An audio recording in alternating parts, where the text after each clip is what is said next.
السلام عليكم، كنتمنى تكونوا كاملين بخير وعلى خير. اليوم غادي نقتسم معكم واحد الوصفه ديال القريشلات او القراش للكبار. والقرص حنا ماشي هذا القرص بوحدو، دابا نديرو معكم ان شاء الله شي نهار هادو القريشلات. لهاد القريشلات غنحتاج مقادير بسيطه. فيهم جوج بيضات وسنيده، كاس ديال السنيده، الخميره ديال المعجونه والفوريه، وعندنا هنا كيس ديال خميره الحلويات فيه 15 غرام، واحد الكيس ديال الفاني، شويه د النشا وحبه حلاوه مطحونين، شويه د الملح، الزنجلان للتزيين والكاوكاو للتزيين، كاس ديال الزيت، ونص اطرو ديال الحليب، وكيلو ديال الطحين من نوعيه جيده ديال الحلويات. وعندي شويه الشوكولات غادي نحشي به نص الكميه، ونص الكميه غنخليه عادي. على بركه الله غنستعن بهذا الدراب الكهربائي او الخلاط الكهربائي، العجينه الكهربائيه. وكنديرهم شي مره في بانيو عادي كيجيو مزيانين حتى في البانيو، لقيت هما كيبغيو يكونوا جاريين. هنا بديت بالسوائل، درت الحليب والزيت، وغادي نضيف البيض ديال جوج بيضات، راه عزلت الصفر بوحدو والبيض بوحدو. في العجين غندير البيض ديال البيض، جوج بيض ديال البيض، وهذوك جوج اصفار غنخليهم للتزيين للدهن، باش غادي قبل ما ندخل هذوك القراش للفرن. وغادي نضيف كاس ديال السنيده، و سميتو شويه ديال النافع وحبه حلاوه. هنا غندير جوج ملاعق صغار ديال النافع وحبه حلاوه، كيتواتاو بشكل رهيب مع هذا القراش، هذا سيرتو الا كان بلدي. شويه الملح قليل حقاش عندي كيلو ديال الطحين، والخميره الفوريه المعجونه ديال الخبز كندير هنا ملعقتين صغيرتين على حسب الجو. هنا عندنا بارد الحال، هادشي علاش جوج ملاعق. في الصيف كدير غير ملعقه صغيره كافيه. وخنيشه تاع لا فاني، سكر فاني، كندير واحد الخنيشه هكا كتعطيه واحد النسمه زوينه حتى هي هاد لا فاني. وغادي نخلط هاد السوائل بعدها مع هذيك السنيده وهذيك المقادير الاخرى حتى يتخلطوا ليا مزيان. وغادي نهز هذيك الخماره اللي فيها 15 غرام ديال الحلوى، غادي نديرها على الطحين كامله، وغادي نبقى نضيف هذاك الطحين بشويه بشويه لهذوك السوائل، وغادي تشوفوا معايا كلشي باذن الله. بالنسبه اللي عندهم هذوك الخنيشات في المغرب هكا ديال 7 غرام، يديروا جوج خنيشات ديال خماره الحلويات. هذه فيها 15 غرام لفهاد الخماره ديال الحلوى. والان ما دخلت ليا مزيان السوائل، غادي نبقى نضيف الطحين بشويه بشويه حتى راه توت فاصون. هاد الوصفه ديالي كنحتاج فيها كيلو ديال الطحين. صراحه كتكون هي جاريه في الاخير، غتشوفوا معايا القوام ديالها كي تيجي. خص ضروري تكون هاد العجينه كتلتصق وجاريه باش تجيكم مزيانه. الا قصحتوها كتجي ماشي مزيانه، كتجي معجنه. وإلا ما قد ما خفتوها كتجي مزيانه، واخا كتجي شويه صعيبه في الخدمه تخدموها، ولكن كتستعنوا بالزيت.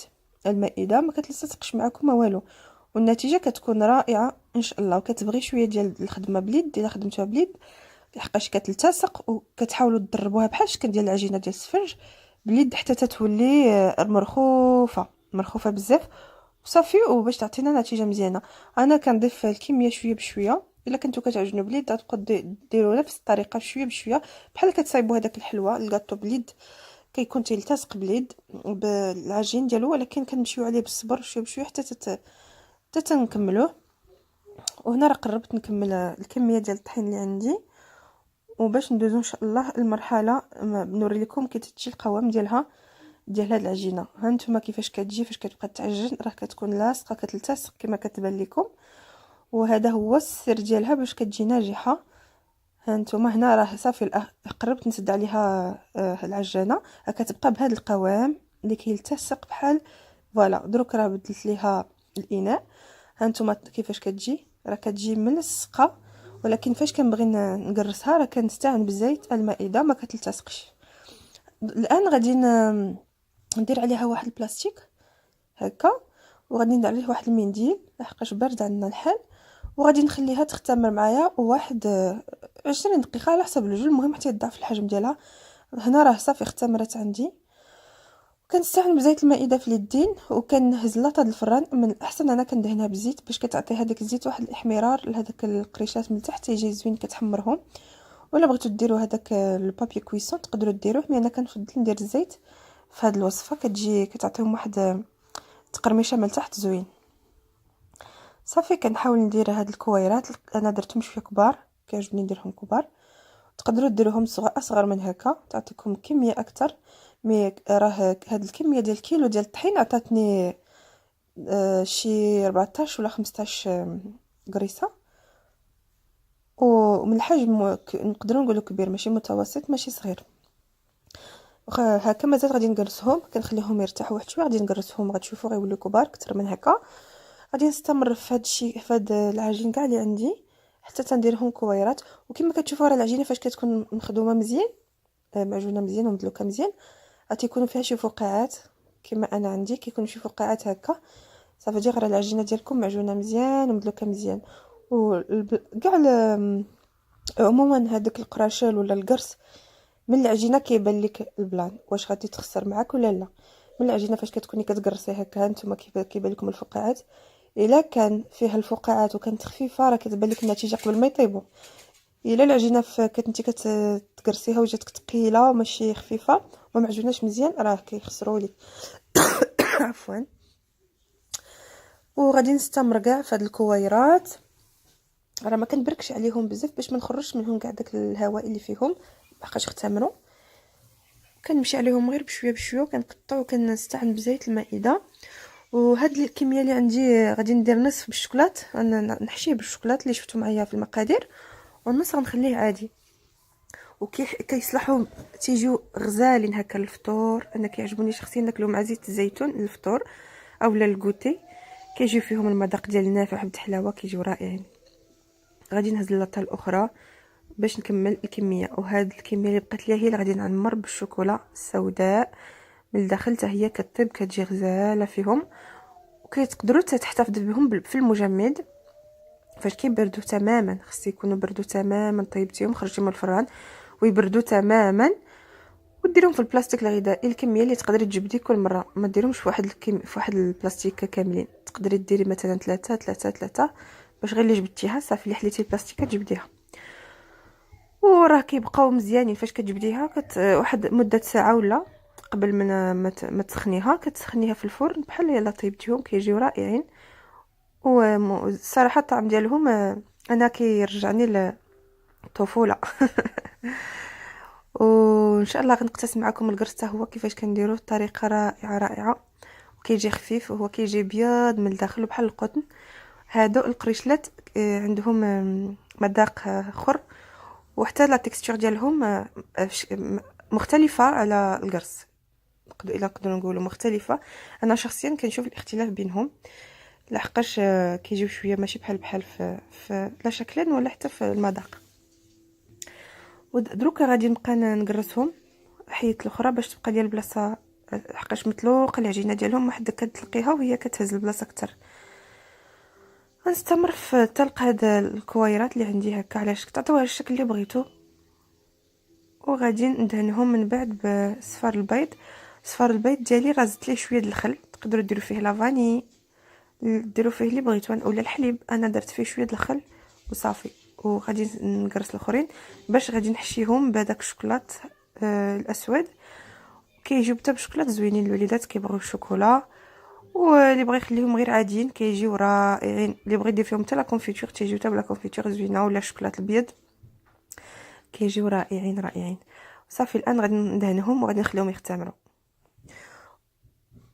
وقبل غادي ندير هاد الشوكولات، نسيت ما قلت لكم. هاد الشوكولات غادي نحشيه غير نص كميه، ما غاديش ندير لاطه الاخرى، غنخليها هكاك عاديه. وغادي نحاول نبسط كل كويره فاش غادي نحشيهم كاملين بالشوكولا، وغادي نحاول نبسطهم كما غادي تشوفوا معايا في الصوره.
والان انا كنقرص فيهم حتى هما تيوليو نبسطهم يوليو بحال الاخرينات اللي ما فيهم الشوكولات، ونرجع لكم ان شاء الله.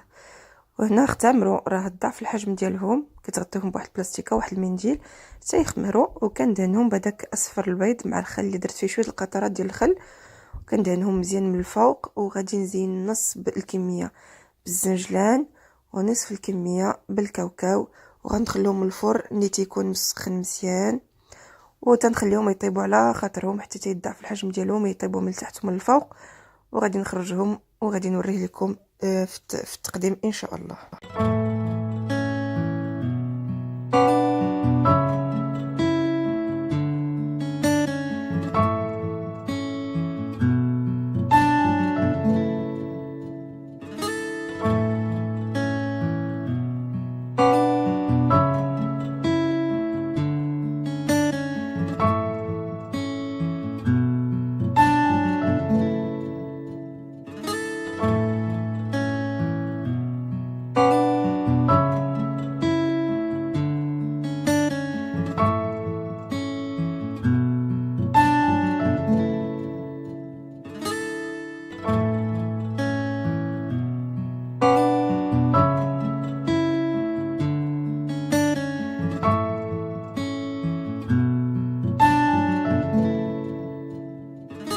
والان ندخلهم الفران يطيبوا معنا مزيان من التحت ومن الفوق حتى يتحمروا، وكيجيو رائعين كما في الصوره.